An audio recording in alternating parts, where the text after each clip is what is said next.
Stormblood is a divisive expansion.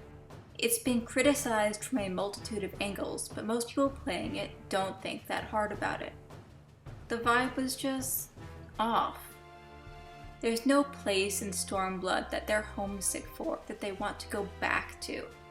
They cared less about the major characters, felt less connected to the overarching plot. They thought the Azim Steppe was pretty neat. The dungeons all looked pretty. The music was great. To talk about Stormblood, I'll be discussing a bit more of the game design elements than I did in my Heavensward video. But we'll get there when we get there. While Stormblood billed Meteor as having two flagship classes for the expansion, Monk and Samurai, all of the promotional work went into the new Samurai class, as it was, of course, new, shiny, and deeply tied to Japanese culture. Xenos picks up a katana, Meteor picks up a katana, and then they clash, sakura petals from their strikes blown away by the gray smoke and the explosions of Eorzea at war. Poetic. Cinematic, even. This is why I was so surprised when I finally completed the Samurai job quests. Starting at level 50, the Samurai job quests can be easily obtained through its starting quest in Ul'dah, where the Warrior of Light finds themselves volunteering to face an old master swordsman from the east, who has offered a valuable prize to any that can beat him on the sands. Struggle valiantly against him and then win thoroughly against his outraged former opponent, and you'll find yourself in some of the better written job quests in the game, traversing the various city-states in order to act as a vigilante of justice, killing evildoers who prey on the weak and defenseless, evildoers who are protected by corruption and their own ill-gotten gains. That is, until you hit level 60. In the most classic of samurai story twists, your sensei, Musosai, informs you that the true evildoer, the one he's been training you to vanquish all this time, is none other than himself. In raising his former student to be evil, he has committed an unforgivable sin, and only you can cleanse him of it. And so, you bury your beloved teacher. His grave looks out at the sea from the Silver Bazaar, a place, if you were the type of person who did side quests, you remember fondly as of some place where you, too, once took a stand against corruption, defending the poor against a wealthy businessman. Then, the level 60 to 70 job quests, the actual Stormblood job quests, start. And from the beginning, there is something horribly, fundamentally wrong. You have been recruited into the Seki Segumi, that is, the police force. Specifically, you have been asked there to help crack down on insurgents who are fighting back against the corruption present within the upper echelons of Kugane. Corruption that, as is revealed both in the MSQ and in multiple dungeon unlocks, is completely real and omnipresent. Mikoto is the side of the status quo. We need stability, she insists. We can't have a rebellion. Ugetsu wants to riot in the streets. Imagine the bloodshed, the casualties. But this is Stormblood. Ugetsu is doing exactly as Musosai taught him. By doing this, by defending Kugane against him, we render Musosai's death rotten. Did he die so that we could do this? We came to Kugane to overthrow a government. Just not this government. Stormblood is framed as an anti-imperialist, anti-fascist story about returning lands wrongly taken and governed by a foreign force back into the hands of their true owners.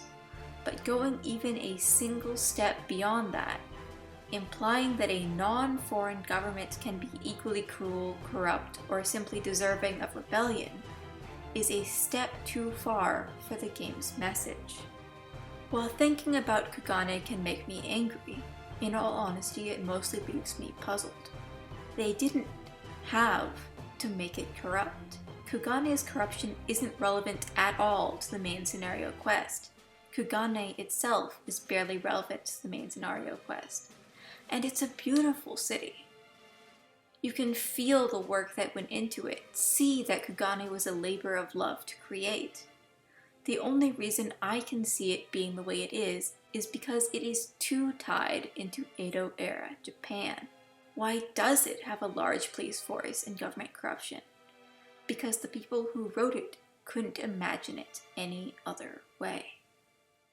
That failure of imagination is going to haunt every step of Stormblood's journey.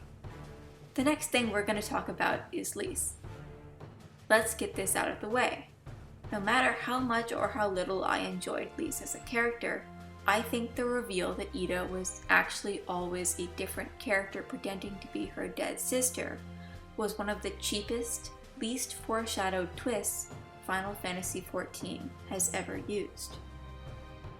If they didn't think that Ida's character was strong enough to act as a main character for a majority of Stormblood, then why not simply introduce Lyse as her sister? This would have given the devs several major opportunities. One, it would allow them to make Lyse using an Mhigan character model. Two, it could have let Ida step into the mentorship role vacated by Papalimo's death, letting her and her sister share the burden and pathos of the Mhigan section of the story, allowing the choice for Lyse to stay and work with the people of Mhigo to be her, assuming the type of leadership that Ida had never wanted for herself. Sadly, aside from lack of imagination, the other reason that this didn't happen is due to another basic failure that haunts Stormblood, and, in fact, all of the game. Colorism. There are no dark-skinned major female characters in Final Fantasy XIV. Not only this, but it extends far beyond a simple lack.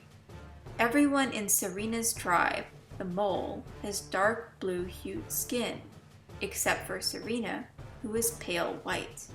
Nanamo is paler than every single other Syndicate member, with Lodorito as the darkest. Ystola's skin has been lightened in every expansion as she becomes the face of marketing, and the Bozja storyline got in on this as well, with every discriminated against member of the former lower class having lighter skin than their rude and bullying enemies. We are going to come back to this. Within the lore of Final Fantasy, Lyse is not white. She's Mhigan, and thus the story is not a white savior plotline. It still is, sort of, depending on who your warrior of light is, but Lyse is there to make it so that it's at least not all the way like that. But she looks white. Deliberately, and due to older racism on Final Fantasy XIV's part. It's all from the Foundation. In 1.0, they didn't implement female Mhigan models, meaning that 1.0 Ida used a Midlander model. But see, even back then, she could have been a dark-skinned Midlander model. Ida being Mhigan wasn't newly added onto her character for Stormblood, it's old lore, just like Minfilia's Mhigan heritage. But they didn't make either of them even tan. Then, when Ida was transitioned into 2.0, they kept her as a Midlander even though they didn't have to, and they kept her skin tone just as white. It's not an unfortunate coincidence that Lyse looks the way she does. It continues to be a deliberate choice. We've still got one major thing to cover before I move on to talk about Stormblood's actual storyline and themes. That's right, more game design issues. In Heavensward, the major hub city is Ishgard, and the minor endgame hub city is Idleshire. Not only this, but Ishgard is the player's home base throughout the expansion, the place they constantly return to, the place where all the major new NPCs that we meet congregate and live, and the place that represents all of the expansion's core themes, with Ishgardian NPCs espousing their grief, their religious conviction, and their desire for peace or their desire for vengeance as a constant backdrop to the entire expansion. The Vault, one of the most notorious story dungeons Final Fantasy XIV has ever created, is in Ishgard. The Warrior of Light is present in Kugane for 7 main scenario quests, and mainly interacts with a merchant from Old Da. There are no major Hingashi story characters. If you want to immerse yourself in Kugane, your options are job quests, optional dungeon unlocks, side quests, or nothing. Why? Because the Warrior of Light is supposed to be focused on Doma.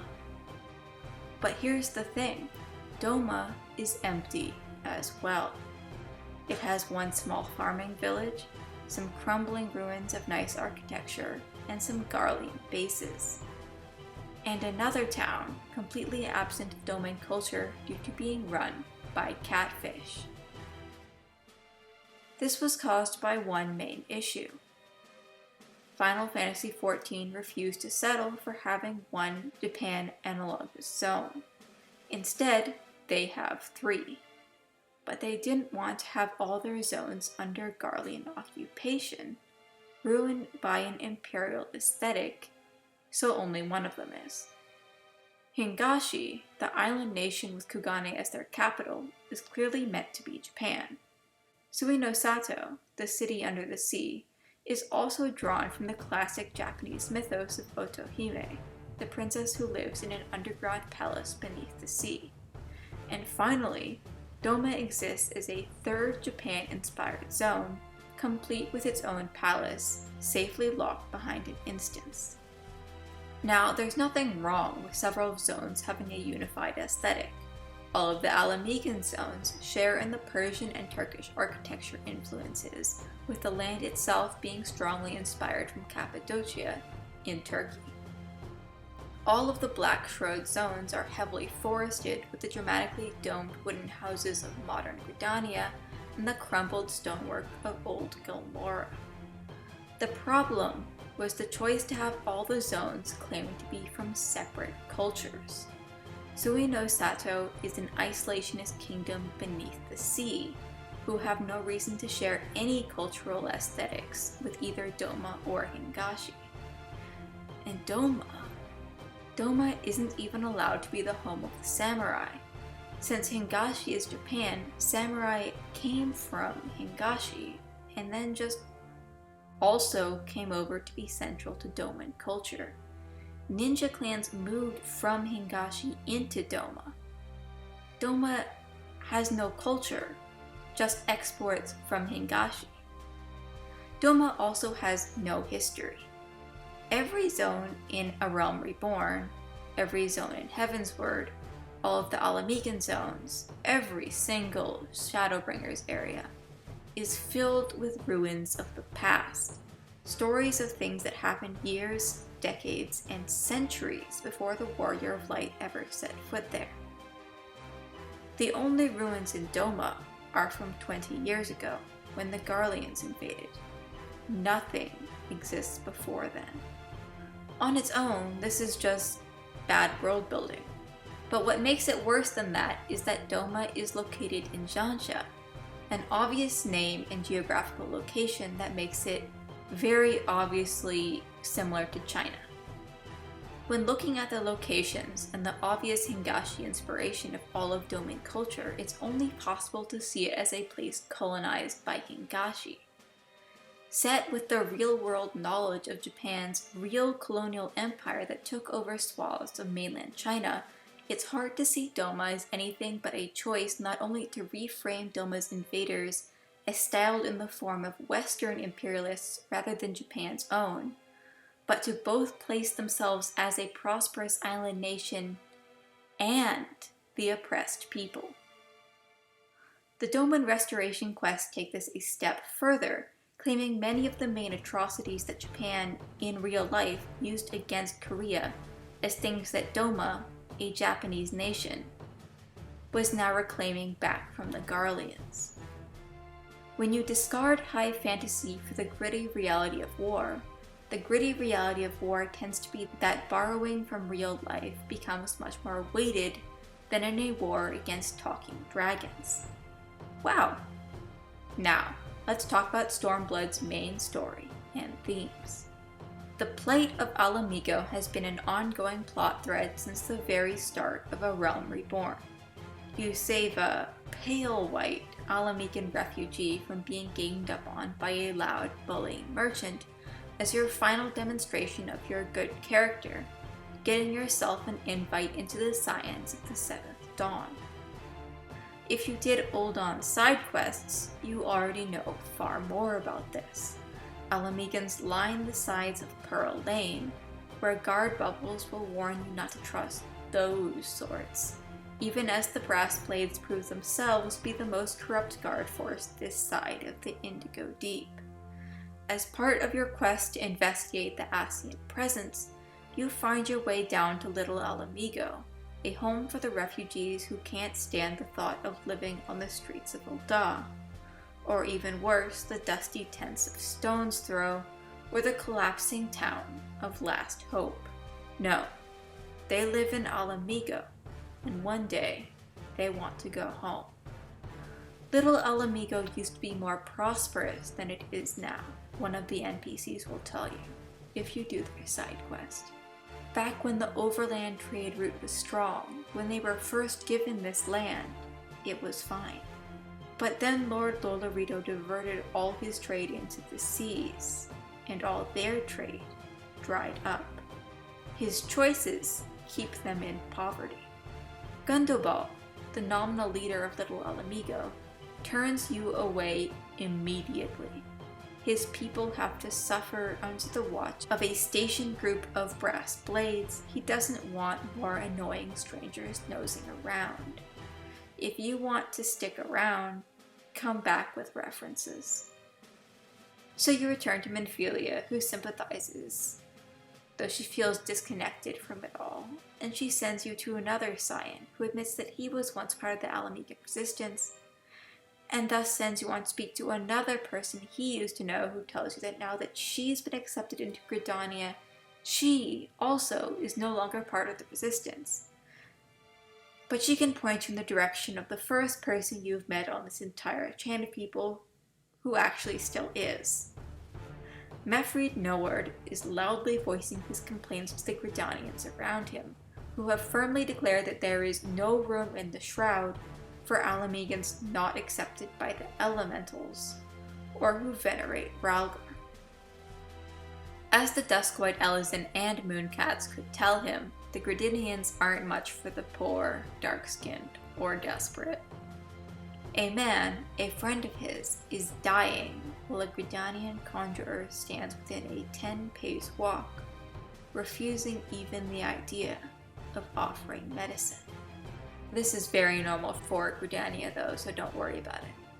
Being the one decent person in this town, the adventurer, remember, you're not even the warrior of light yet, helps make Mefrid's dying companion a medicine, going afield to the one friendly face in the Shroud, Buscaron, who tells you this. Not only does he have the medicine you are looking for, he keeps it just in case any Ala Mhigans visit, and he offers it free of charge. Mefrid thanks you effusively for helping to save his friend's life, and gives you the reference that you were there for, and so you leave him. There are a lot more Ala Mhigan characters to get to. Next is Willred Glass, a fiery young man who you meet by walking into an ambush he's arranged with a bunch of his young friends. I have to admit I have a fondness for walking directly into obvious traps, and thus I loved him from the start. Anyway, the Ascians have been talking to him and his friends, whispering in their ears. It's a simple plan. Steal crystals from the Amalja, use them in a ritual where you pray to Rhalgr, summon him, and he will be powerful enough to free Ala Mhigo from Garland, Easy. Thankfully, the fact that the Amalja are not easy to steal from saves Willred from tempering, and you are able to alert Gundobald and rush to his aid before it is too late for him. Willred is left to reflect on the fact that by believing the Ascians, he has gotten many of his young friends killed. But the fire that burns him, that urge to help people, to one day see the country of his origin, it still drives him. He can see his homeland, just out of reach. But he will never see it. With the founding of the Crystal Braves, Ilbert Fear enters the picture. Friend and fellow revolutionary alongside Rauban during the overthrow of the Mad King. Desperate soldier during Gaius van Belzar's conquest of Mhigo. Mercenary and sellsword in the aftermath. Ilbert reaches his last straw during the calamity when his wife and child died due to cruel, random chance. A man with despair eating through his heart and soul, he looks at Rauban, and where other Alamegans see their dream, the idea of somehow making it through the Ulthuan bead grinder into a place of wealth and prosperity, he sees a traitor. And in the Crystal Braves, he sees his chance to reveal Rauban's peaceful life, as the betrayal of Mhigo he knows it is. As Landebert so kindly says when he defines your offer to join the Crystal Braves, "My advice, soldier, cut your ties and run.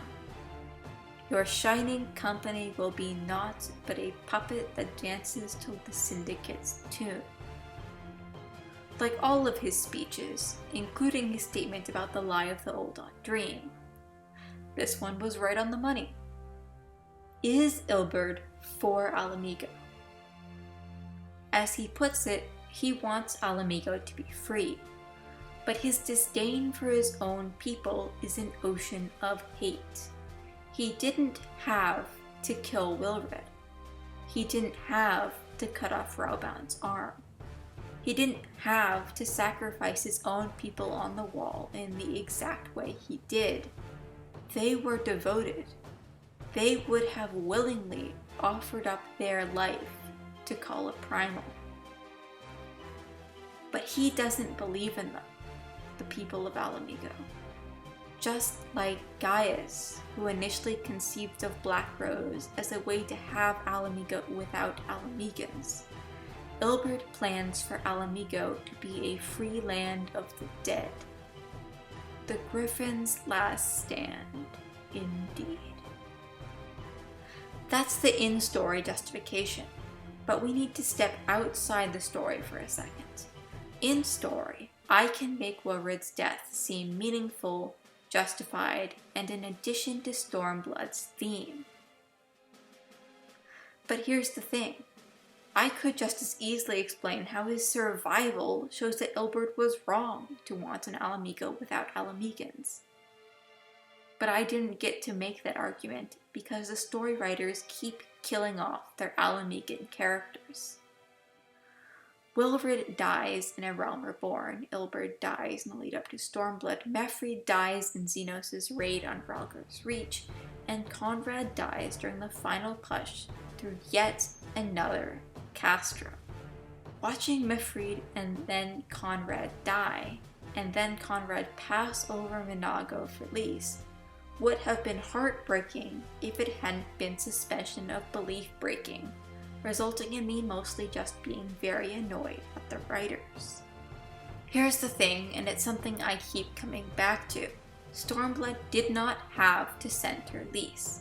Arenvald was right there. They already had a Scion deeply invested in Mhigo, a Scion with a deep and interesting internal conflict due to his mother's deep hatred of him being half Garlean. For Dola carries the pathos of most of the end of Stormblood on her weary shoulders, her every scene a representation that the merit-based system Garlemald claims to use is a filthy lie that she desperately wants to believe. but can't. It would have been nice if she was darker skinned, or if the writers at least brought up the implication that she only managed to reach her rank due to being closer to Garlia in coloring. But of course they did not do that. Now, let's talk about Lakshmi. There's a number of issues here, and they stack. 1. Portraying a Hindu goddess as looking like a white college student. And 2. The sudden existence of Asian mythology in the Mhigan zones, which draw their inspiration largely from Zoroastrian and early biblical mythology. The fact that all 3 of the primals summoned in Stormblood, Susanoo, Lakshmi, and Shinryu, are all based on Asian myths when 2 of them were summoned by peoples local to Mhigo. It denies Mhigo their own culture in favor of a foreign one. The Ananta themselves are both poorly integrated into the overall plot and poorly integrated into their own zone, in addition to being exoticized, sexualized, vaguely South Asian women portrayed as snakes. One last thing. There's a part of the back end of Stormblood that even Fordola can't carry, and that's Estinien's cameo. Generally, it's a moment of huge excitement for players. They've been going through hours and hours of content with characters they like but don't have a huge investment in. The situation is grim and dire, and then BAM! One of their favorite characters from their favorite expansion, here to do something really cool, say something funny, and then leave. Here's the problem. You know how much earlier I said that one of the reasons Lyse is centered more than the Warrior of Light within the Mhigan plotline is to make sure that it's not a white savior plotline? Estinien has nothing to do with Mhigo, and he is now a high fantasy character in an expansion where everything is gritty, dirty, about plans and tactics instead of a single Elazin against the draconic horde. He one-shots the device that has just caused mass chaos and mass deaths. And the main question that springs to mind is, couldn't we have just done that? If Estinien can do it, then surely the Warrior of Light can pull off a similar scale of attack. Why are we doing all this ground fighting? I main Black Mage, couldn't I have just dropped a meteor on the cannon? What if your Warrior of Light is the Azure Dragoon, just like Estinien? An issue of having the Warrior of Light be held as the strongest warrior within the setting is that it is assumed if it were possible, then we would be doing it. But we don't do it. Estinien does, and then he leaves. It paints him in a bad light, as someone capable of single-handedly improving Mhigo's chances, but who refuses to do so. It paints Mhigo in a bad light as not having the type of cool champion that Ishgard does, and it makes the Warrior of Light's strange inability to copy Estinien's feat seem weird. Why were we so worried about this canon? Anyway. Much of Stormblood is like that, without the background of glorious high fantasy to cushion the support of the choice of flash over coherence. The seams in the world grow more visible. That's Mhigo. The fight for Doma flows through 3 zones, the Ruby Sea, Doma, and the Azim Steppe. The Ruby Sea introduces one of the most charismatic villains Final Fantasy XIV has ever had in Yotsuyu, a proudly and happily evil woman who desires nothing more than to make every citizen of Doma abandon every trace of pride in their past or hope for their future. She works as a magnificent reflection of Fordola, representing someone who leans into Garlean power not because she thinks it's the way to have her people survive and prosper under their new rulership, but because she knows it's the best way to destroy them. She constantly questions the Doman citizens' remembrance of Doma as some untouchable good place, until it was ruined by Garlemald. It wasn't good to her, after all. She was 7 years old when Garlemald took over, but her memories of her childhood are clear. And they show Doma, as an awful place indeed. To contrast this, Gotetsu takes up his narrative role as a representative of all that was good about Doma. It was a noble nation, a nation of samurai and warriors, a nation bound by a strict honor code. The nation he remembers and the nation Yotsuyu remembers clash every time both of them open their mouth, making every scene of his torture within the fishing village on the edge of the Ruby Sea carry thematic weight and meaning for the Doman story as a whole. Yotsuyu points out that Gotetsu violated his own honor code after Doma fell, making his protestations of nobility worth nothing. Gotetsu declares her own upbringing renders her unable to understand the ways of the samurai. This is the soul of Doma that Yotsuyu hates above all. This is the vision of Doma that has driven Gotetsu back to his homeland to make one last bid for Doma's freedom. All of this is naturally undercut by the fact that all the samurai content in the game is Kugane, but it works well enough.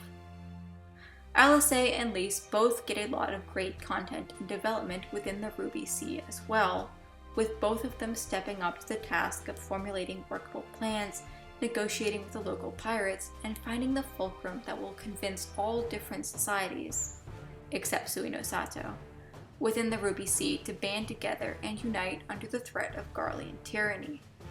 Story-wise, the Ruby Sea is a well-constructed zone, though region design-wise, navigating it, especially before you unlock flight, is a huge pain.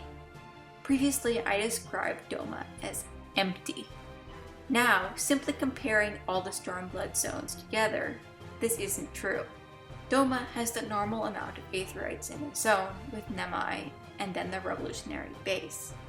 The rice fields around Nemai are beautiful, the plum trees within the hidden spring location are stunning. The entrance to the steppes is through a glowing crystal canyon that looks absolutely gorgeous at night. But Doma is portrayed to be, story and lore-wise, a huge nation, equal to Mhigo or any of the Eorzean city-states, and it's not. Yugiri talks about how it's worrying to her that the people of Doma seem to have given up, and her despair at the nation she loves bending under the yoke is palpable. But every Doman citizen we meet is from exactly one small rice village. While I do have issues with the way that the different Mhigan zones of the fringes, the peaks, and even the locks all actually struggle with a sameness, that same sense of sadness, bitterness, and to some extent, I think a little too much of a similar location aesthetic, the fact remains that Nemai is not enough. If not another zone devoted to being Doman, then at least one more town. Kick the catfish out and make that town a place where fallen Doman nobles congregate to talk about their past glories. Introduce Oburo's ninja village as the base instead so the place can have a little history. Something. Anything that makes Doma feel a little bigger. Instead, we spend time in half of the zone, unlock flights, and then leave for the Azim Steppe. We've talked about real-world cultural backgrounds for other zones, and we need to do it again. The Azim Steppe is clearly based in Mongolian culture, and appears to come from a well-intentioned place.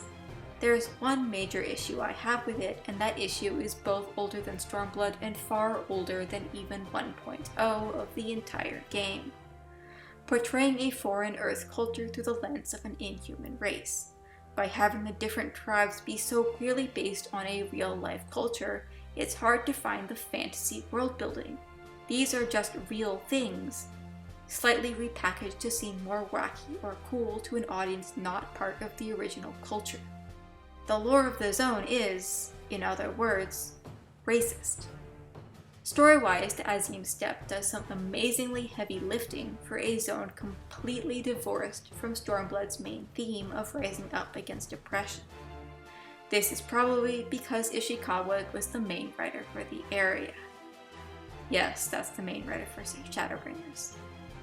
It introduces Mhigan, the man who's about to become the face of the entire Far East. It introduces Magnai and Sadu, two side characters whose charisma catapults them both into breakout success and popularity with the player base. It introduces Mhigan and Gotetsu's relationship of younger student and mentor. It lets Lyse breathe and character develop as she looks at Mhigan for the inspiration to be the kind of leader she wants to be, and it ends on one of the funnest duties of the expansion, the Nadam. Unfortunately, the Nadam is another issue. No matter how fun it is to play, the context of a group of foreigners coming into a local rulership competition, winning, and then immediately requesting that these people aid them in a war that is completely divorced from any local regional disputes. Yes. It's colonialism. No, it doesn't matter that the people of the steppe were written to be okay with it. What matters is that it was written to justify why this was an okay thing to do, when in fact it was not. And Mhigan needing to gain a leadership role in order to get the tribes to help him simply means that he shouldn't have had their help. The next major story beat is the raid on Doma Castle. This is the level 57 dungeon, equivalent in level to the vault, so when I was playing it for the first time, I was looking at the level, looking at the NPCs who were all coming with me, and getting pretty worried. But with the comparison to the vault, I want to stop and paint a hypothetical. A simple location change, if you will.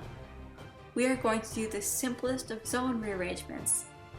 We are going to move Kugane so that instead of being in Higashi, it is now the port city capital of Doma, present along the banks of the Ruby Sea. The Warrior of Light and their companions had previously been forced to sneak through there on their way to find a different entry into Yansha proper, but now they are returning to the city, planning to break into Doma Castle, the heart of Yotsuyu's power. Seems fun, right? Seems like now all of Doma's different zones are part of the same general area and that they are interconnected, and that Kugane is now relevant to the entirety of the Far East part of the plot.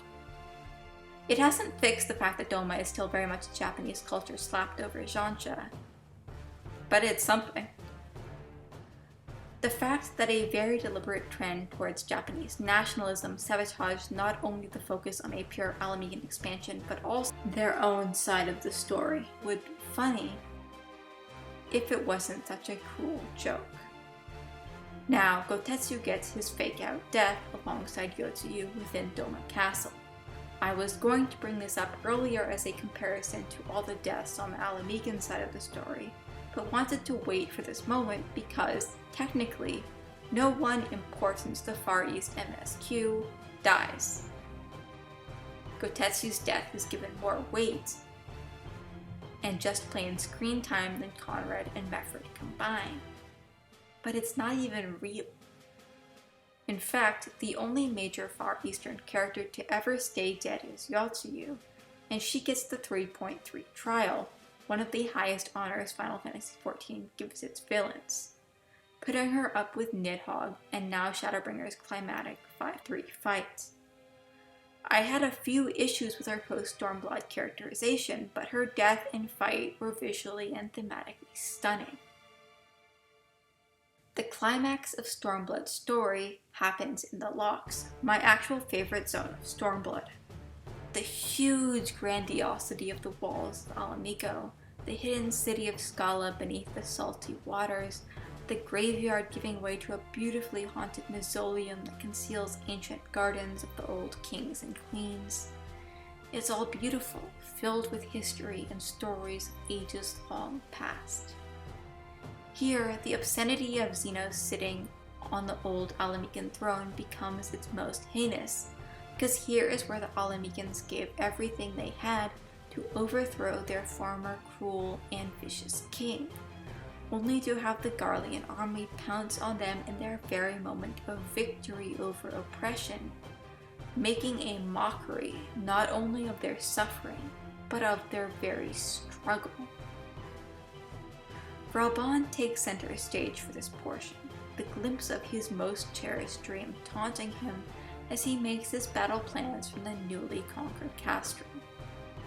Rauban is the first notable Alamigan character most players will ever meet, and he carries with him a charisma that talked my first character, and many others, straight into the immortal flames.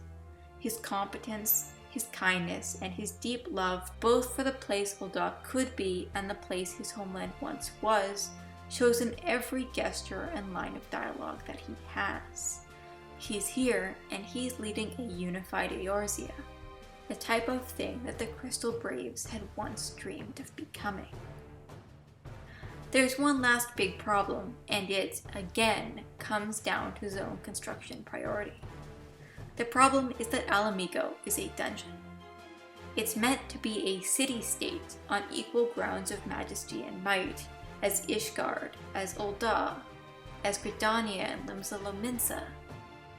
There they are, the 5 city-states of Eorzea, together at last. But they aren't together at last because the city-state of Stormblood is Kugane.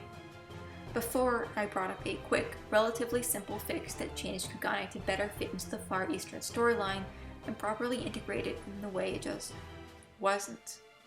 Stormblood goes a lot deeper than simply choice of placement. The issue from the start was with giving the full city to the Far East. Kugane didn't need to be the main city of the expansion.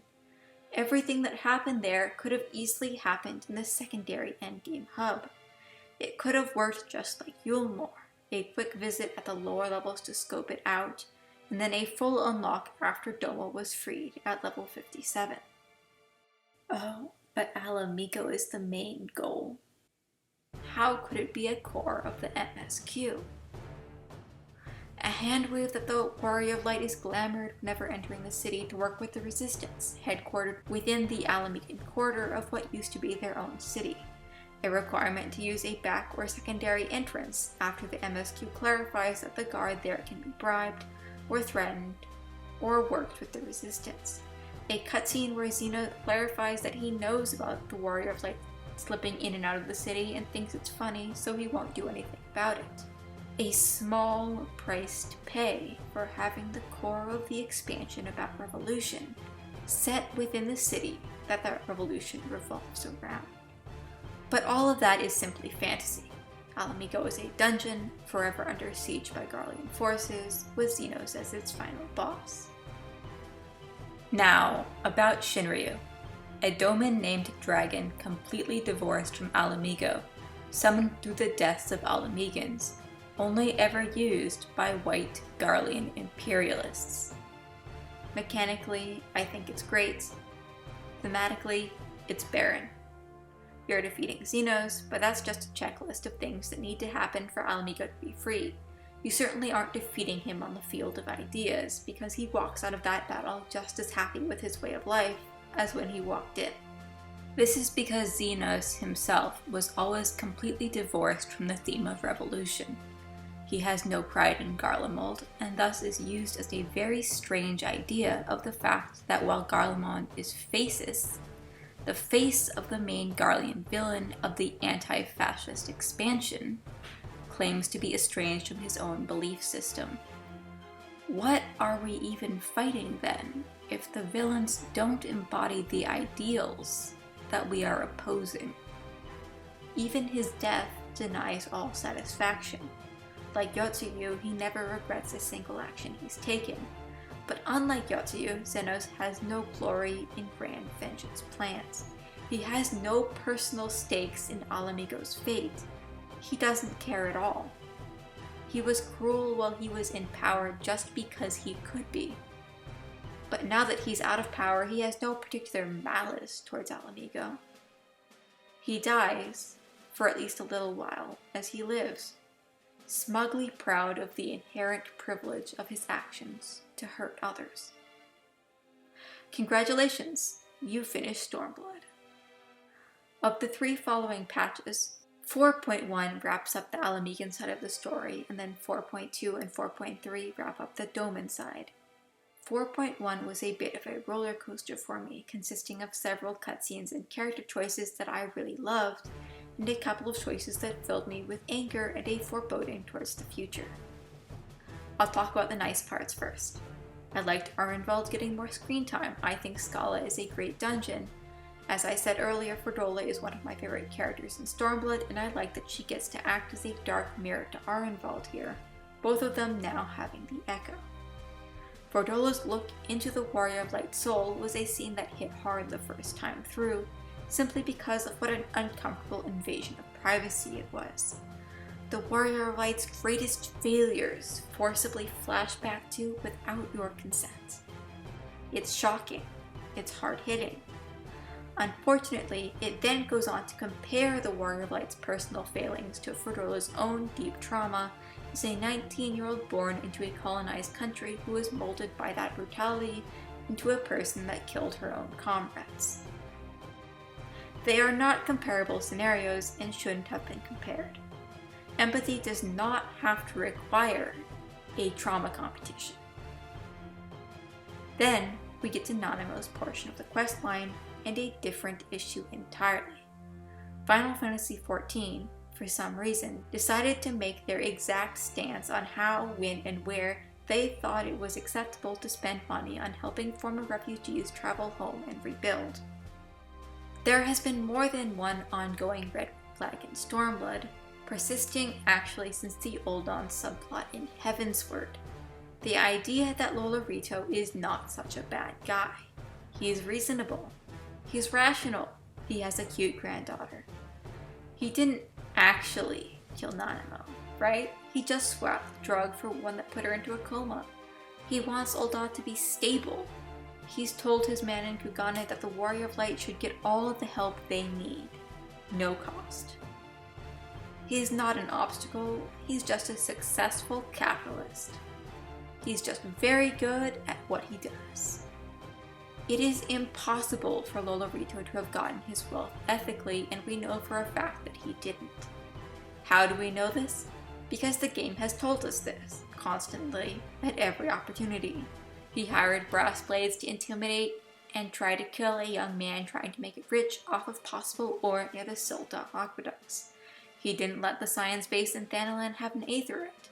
He changed the trade route so that little Alamigo would get no benefit. Hancock freely admits that he sells weapons to Garleans as well as anyone else. The reason he let Nanamo's attempted assassination get so far is because he wanted her to be intimidated into never stepping down, a ploy which succeeded. He was the corruption in the Crystal Braves.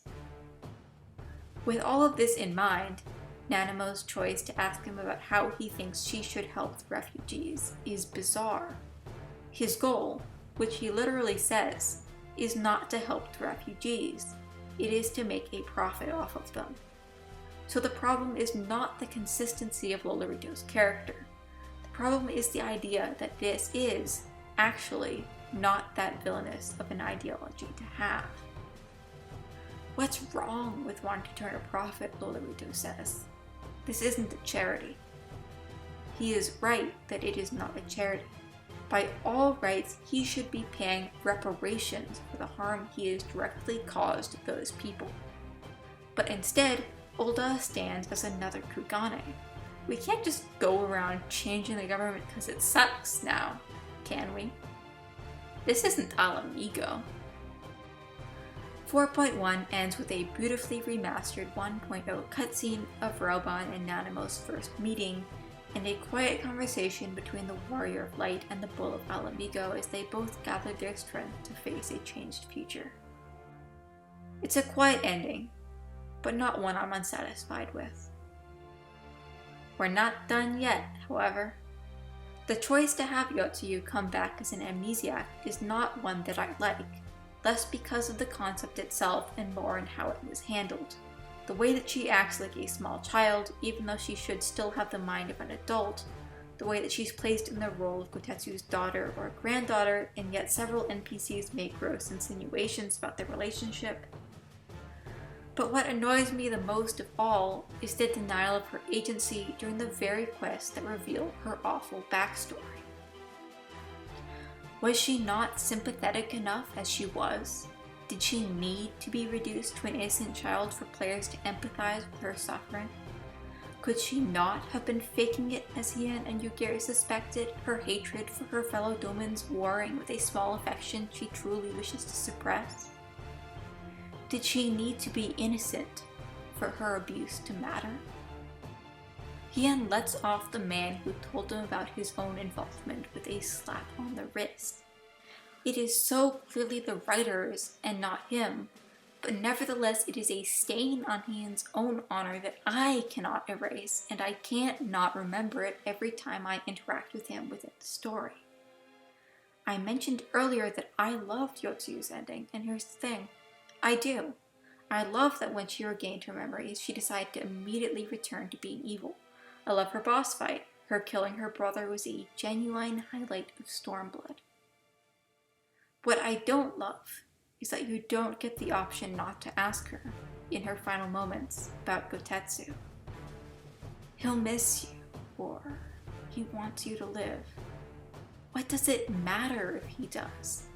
What matters is that Yotsuyu has reclaimed her agency, that she's died gloriously and with all of her ill will intact. I wish I'd gotten to congratulate her on killing Asahi before I could.